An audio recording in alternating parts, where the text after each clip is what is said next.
Assalamualaikum warahmatullahi wabarakatuh. Ibu bapak hadirin pemuda pemudi sebangsa setanah air, si kadrun si kampret, ulama kadrun ulama kampret, yang gobloknya semakin edun semakin merepet, yang tololnya semakin edun semakin brengsek.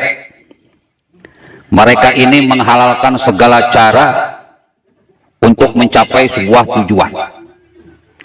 Lagi-lagi ngancem sana, ngancem sini, bahkan sekarang berani-beraninya ngancem hakim, ngancem jaksa dengan perkataan daging ulama itu beracun, Bu.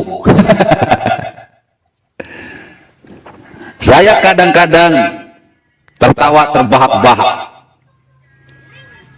Mau kadrunnya, mau kampretnya, mau ulama kadrunnya, mau ulama kampretnya, mau pejabat kadrunnya, mau pejabat kampretnya. Mereka ini kalau ngomong seperti satu cetakan, sama kabeh.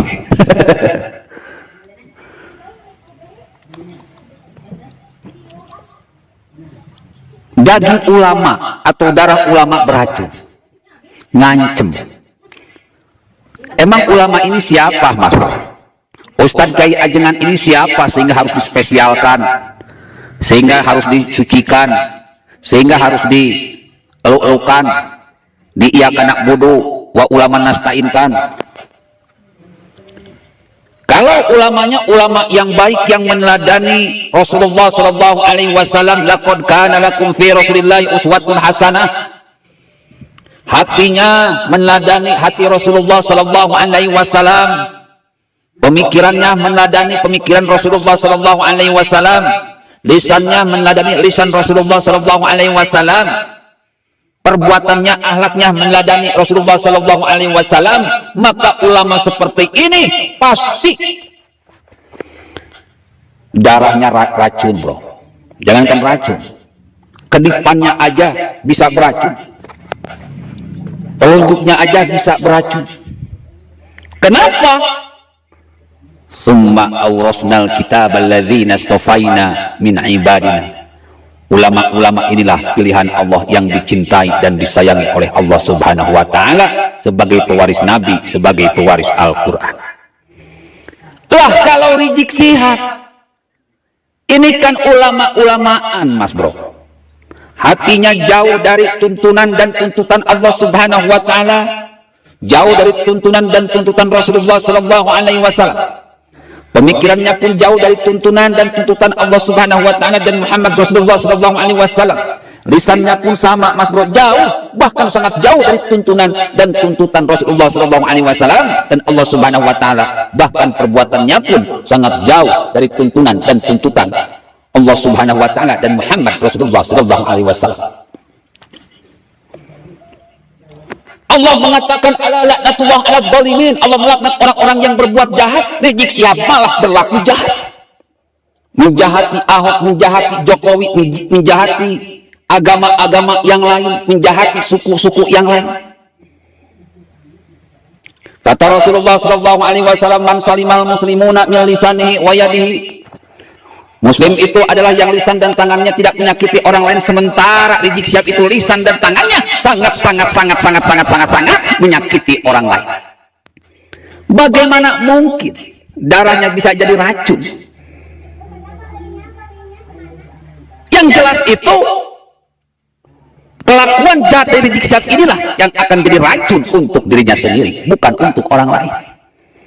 Rizik Syihab melanggar firman Allah Subhanahu wa taala, ala laknatullah ala dzalimin. Rizik Syihab melanggar hadis Rasulullah sallallahu alaihi wasallam, man salimal muslimuna min lisani wa yadihi. Orang yang tidak taat kepada Allah dan Rasulullah sallallahu alaihi wasallam, bagaimana bisa dikatakan bahwa darahnya beracun, dagingnya beracun? Makanya ya, Bu, Bapak-bapak hadirin pemuda-pemudi sebangsa setanah air, kelompok kadrun kampret dari gurun ini, apa saya bilang, innahu kana zaluman jahula, kelompok manusia yang bodoh dan zolim dan bodoh, nggak punya otak dalam beragama, dan dalam beragama nggak pakai otak. Jadi kalau boleh dikatakan gobloknya itu udah pada akut, ya Bu. Bapak-bapak hadirin, pemuda-pemudi sebangsa setanah air. Makanya kita sebagai orang yang cerdas harus dengar firman Allah Subhanahu wa taala. Bismillahirrahmanirrahim. Inna fi khalqis samawati wal ardi wa ikhtilafil laili wan nahari laayatin lil albab. Sesungguhnya dalam penciptaan langit dan bumi dan silih bergantinya siang dan malam terdapat tanda-tanda bagi orang-orang yang berakal. Berakal berarti berpikir, berpikir berarti berotak, cerdas otaknya, cerdas akhlaknya, cerdas mentalnya. Ini perintahnya sudah jelas. Jadi kalau ibu dengar ceramah pakai otak. Sudah didengar, dipikirin maksudnya. Kalau ada yang aneh, nanya ke Al-Quran. Atau nanya ke ustadznya. Gak puas, buka Al-Quran. Buka. Insya Allah, Allah akan berikan petunjuk dari jalan yang tidak disangka-sangka. Jangan kayak kebo, jangan kayak kambing yang cuma bisa manut doang. Padahal kebo dan kambing itu mau disembelih oleh Tuhan. Ya, Bu. Bapak-bapak hadirin, pemuda-pemudi sebangsa setanah air, jadilah kalian umat beragama yang berotak. Berotaklah dalam agama dan beragamalah pakai otak. Jangan kayak kadrun, gobloknya aku. Gak bisa membedakan mana ulama yang baik, mana ulama yang jahat. Dipikirnya ulama itu adalah lebih hebat daripada Nabi sehingga darahnya haram. Ulama yang gimana dulu? Tong kalau yang kotor ya Allah lah. Oke, hati-hati, tetap fokus, tetap ikuti Gus AA, dukung Gus AA. Billahi taufiq wal hidayah. Wassalamualaikum warahmatullahi wabarakatuh.